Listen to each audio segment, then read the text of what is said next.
Hello everyone. In this session, we will see Unit 3, that is data collection and analysis.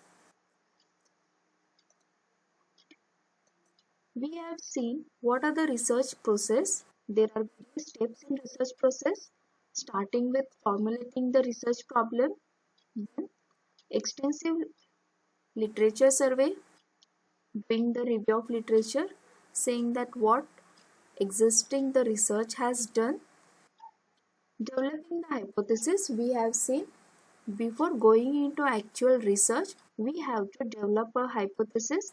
Hypothesis means to statement, assumable statements, then preparing the research design, preparing the plan for the research, determining the sample design, determining what should be your sample size from the population. Then the next comes is the collecting the data. For research purpose, the data collection phase is very important. The data will tell you what is the research and does your research is going in the correct direction or not. So your research mainly depends on to the data collection. So this phase is very important in the research process. So there are some methods of data collection. Collecting the data so as to analyze it and take some research decision. Data collection, there are two methods, that is primary and secondary. We will see what is the primary data collection.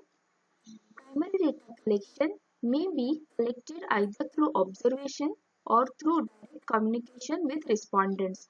Respondents here means the samples or the units from where you are going to take the primary data, or the questionnaires. The people who are going to fill your questionnaires are known as the respondents. In one form or another, through personal interviews. So the observations taken through direct communications or through personal interviews or through telephone interviews. So this is the primary data collection, taking the data first-hand information from the respondents. Then primary data collection comprises of observation method, interview method, questionnaire method and schedule method. We'll see one by one what it is actually. First, interview method. We all know that data can be collected through interview method, can be a face-to-face or a telephonic interview. So primary data may be collected either through personal interviews or through telephonic interviews. The main merits of interviews are it is more flexible and faster than other methods. It is cheaper and less time consuming. So as interview method can be done through telephonic, you no need to go personally to the respondent house and take the response. So this interview method is very flexible and it is cheaper and also consumes less time. Again, there are some merits of interview technique, that is, surveys are restricted to respondents who have telephonic facilities. See, if the respondents do not have telephonic facilities in the rural areas, still the telephonic lines are not there established. So for them it is very difficult to connect them through telephone. So in that case you have to go personally and take the responses from the respondents. So this is a demerit of interview method.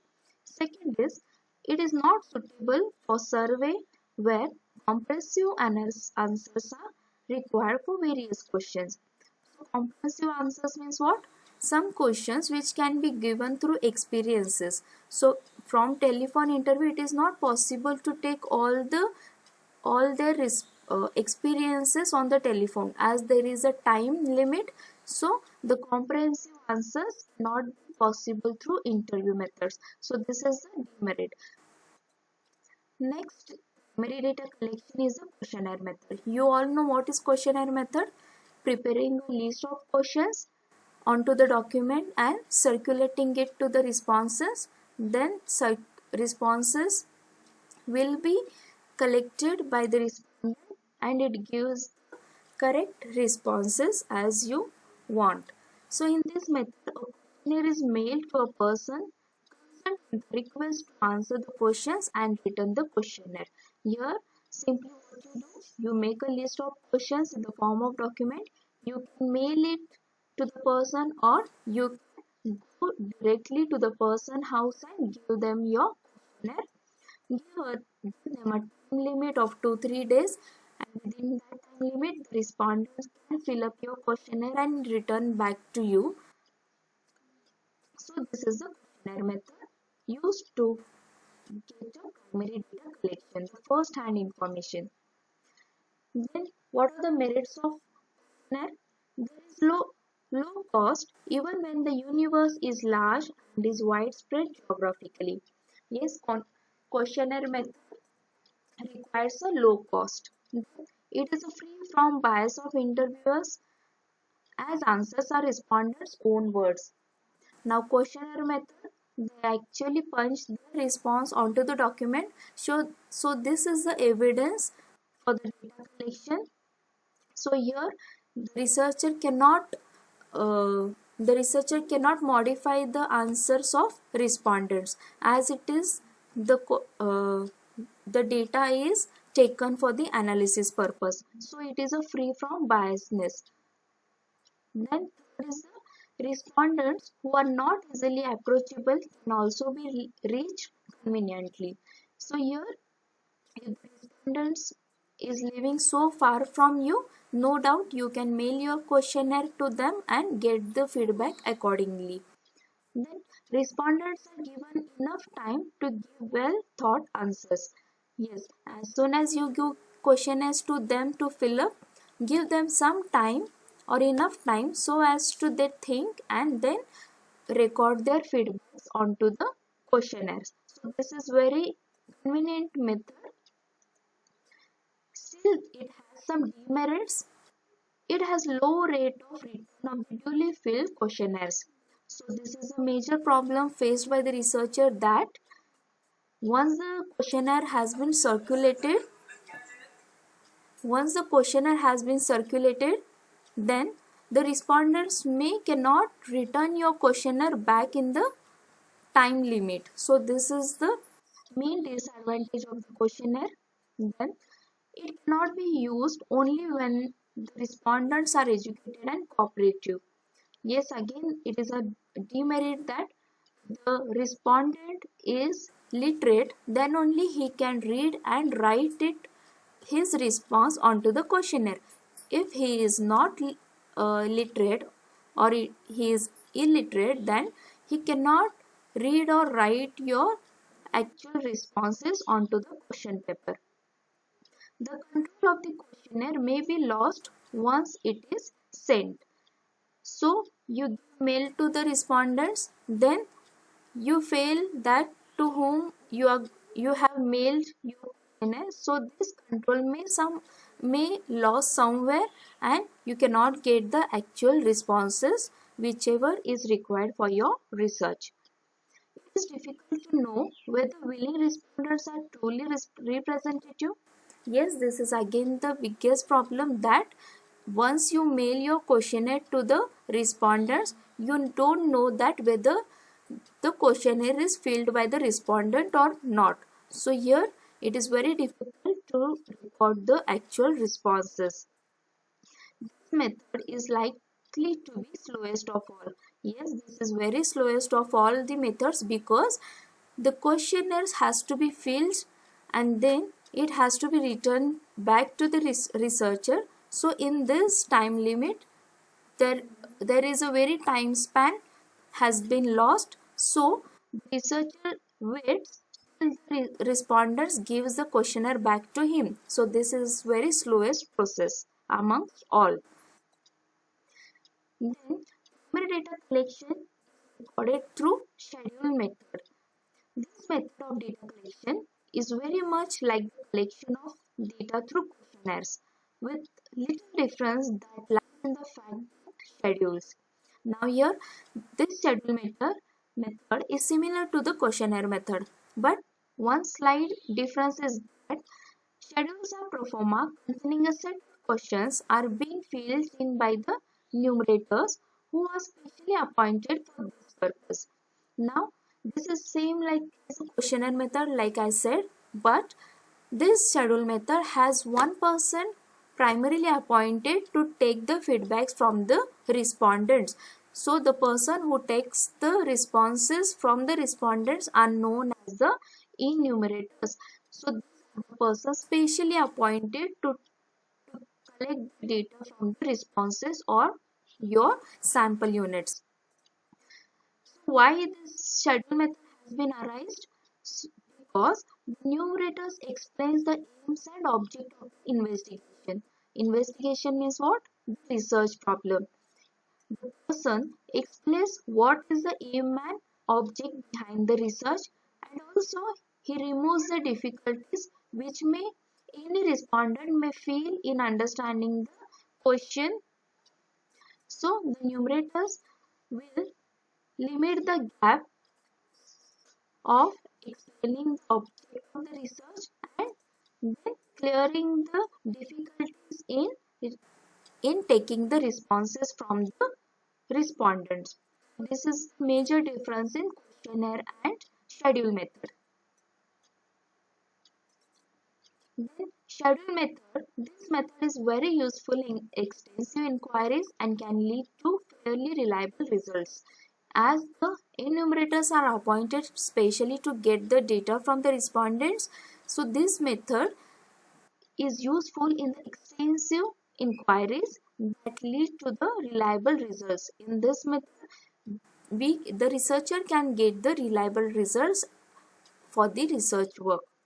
It is very expensive and usually adopted in investigations conducted by the governmental agencies or by some other organization. So this is very expensive. So normal researcher cannot afford to keep a enumerator.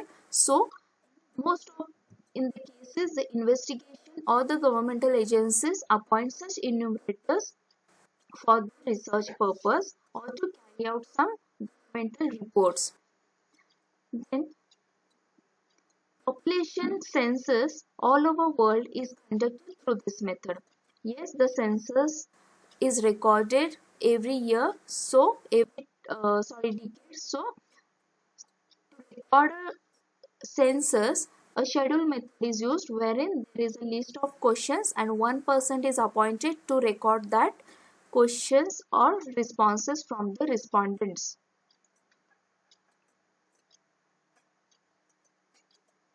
Then next is the primary data collection experiment method. It is a creative and fast developing type of data collecting. When we are collecting data from an experiment, we always use one or both of the methods above as well. So experiment method comes with questionnaire or schedule method or interview method. We can find answers to questions that could not be answered with other measuring techniques. This is the experiment method. Experiment means what? The observation method. So to design a questionnaire, it has some process to follow, starting with the state information required. Which information you are going to require, you have to state first. Then state the kind of interviewing technique, whether you are going for telephonic or face-to-face direct interviews, that you have to decide next. Then decide the matter of or content of individual questions. You have to form a list of questions which you are going to take responses from the individuals. Overcome the respondents' inability and unwillingness to answer. It means that you have to take in consideration what your respondents are. If they are illiterate, then you have to go for the telephonic interview. If they can read and write, then you can go for the questionnaire method, wherein they can fill the information in the writing format. So this inability of the respondents, the researcher has to take into consideration. And the fifth is decide the question type. You have to decide the question type. Normally the question type comes in two format, that is open-ended and close-ended. The open-ended means the question which has some options. Only the respondents has to click or correct or check mark the options which you have given.